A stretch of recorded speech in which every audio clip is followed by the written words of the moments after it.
Selamat pagi anak-anak. Pada pertemuan kali ini kita akan mempelajari tentang bioteknologi.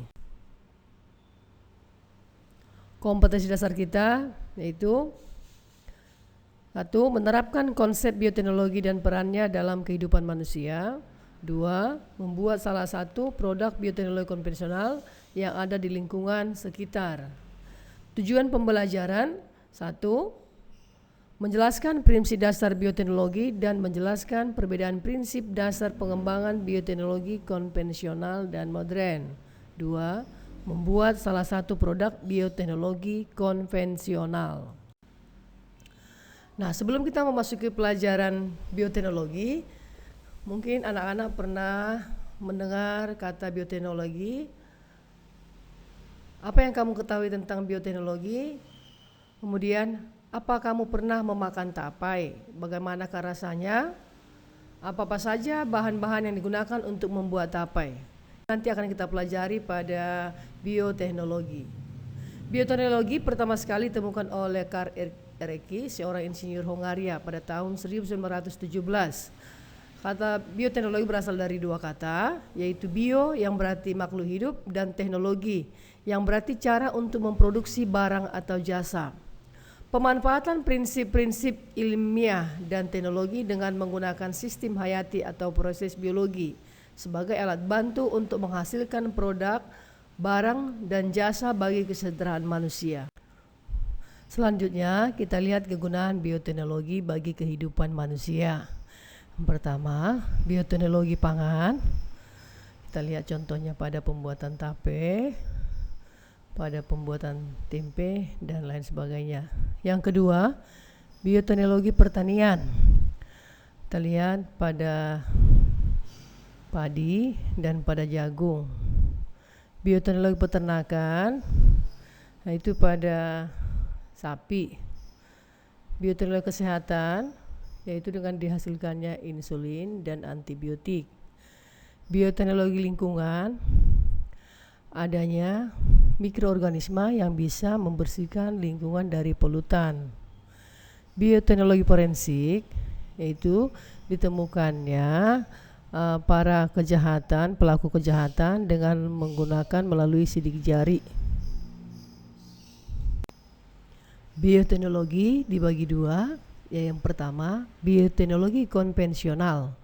Bioteknologi konvensional adalah bioteknologi yang memanfaatkan organisme atau mikroorganisme secara langsung untuk menghasilkan produk, barang, dan jasa yang bermanfaat bagi manusia melalui proses fermentasi. Bioteknologi pangan yaitu ilmu yang mempelajari tentang pemanfaatan berbagai jenis mikroba atau mikroorganisme yang menguntungkan, yang bertujuan untuk menghasilkan produk dan bahan pangan manusia.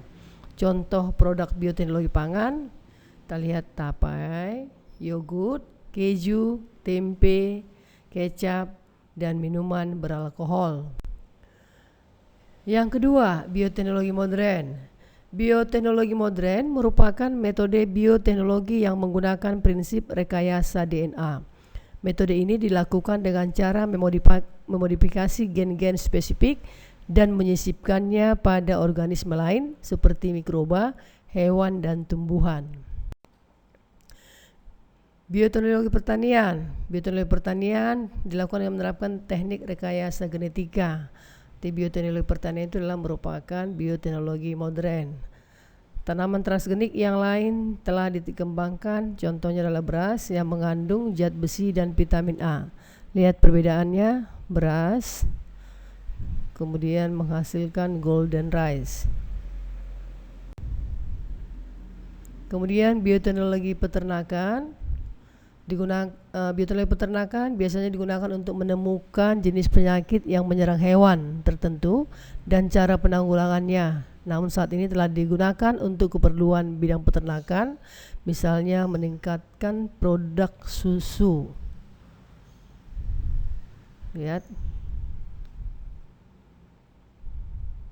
Lihat sapi biasa dengan sapi transgenik, perbedaannya sangat jelas.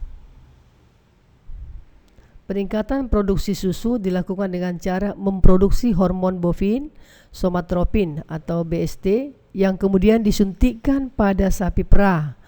Dengan cara ini produksi susu dapat meningkat sekitar 8,3 sampai 21,8%.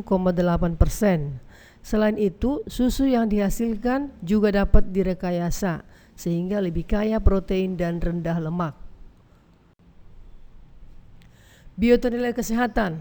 Biotenilai kesehatan misalnya pembuatan antibiotik, insulin sintetis, dan vaksin. Kemudian antibodi monoklonal digunakan misalnya untuk terapi artritis, penolakan saat transplantasi organ, kanker sel darah putih, kanker payudara, dan jenis kanker yang lainnya. Selanjutnya, bioteknologi lingkungan. Ini biasanya terjadi di lepas pantai, yaitu pencemaran minyak di lautan yang berasal dari tumpahan minyak di perairan Indonesia. Misalnya operasi kapal tanker dan pencemaran air laut yang menyebabkan ikan mati, kepiting, udang, dan terumbu karang menjadi mati. Nah, pada bioteknologi lingkungan ada istilah yang disebut dengan bioremediasi, adalah pemanfaatan bakteri untuk mendegradasi atau menguraikan polutan yang mencemari lingkungan. Selain bioremediasi, selain menggunakan bakteri, penanggulangan pencemaran lingkungan dapat menggunakan tanaman tertentu, misalnya enceng gondok dan bunga matahari.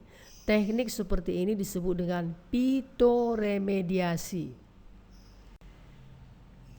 Yang berikut adalah bioteknologi forensik.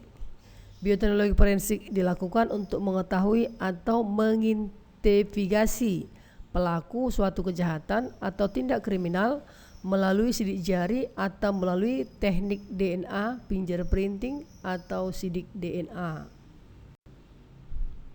Nah, di sini kita lihat ada tabel perbedaan ciri-ciri bioteknologi konvensional dan bioteknologi modern.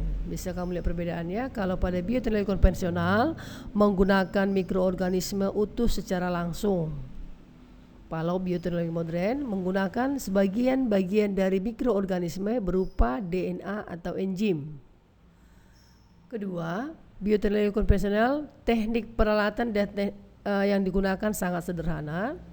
Kalau pada bioteknologi modern yang digunakan adalah peralatannya dan tekniknya sudah canggih.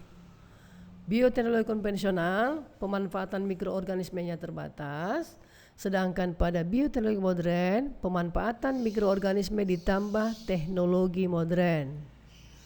Bioteknologi konvensional, contohnya Rhizophus oryza, pembuatan tempe, Aspergillus wenti, pembuatan kecap, kemudian Lactobacillus bulgaricus, pembuatan keju dan yogurt. Kalau pada bioteknologi modern, contohnya bayi tabung, cloning, dan lain sebagainya.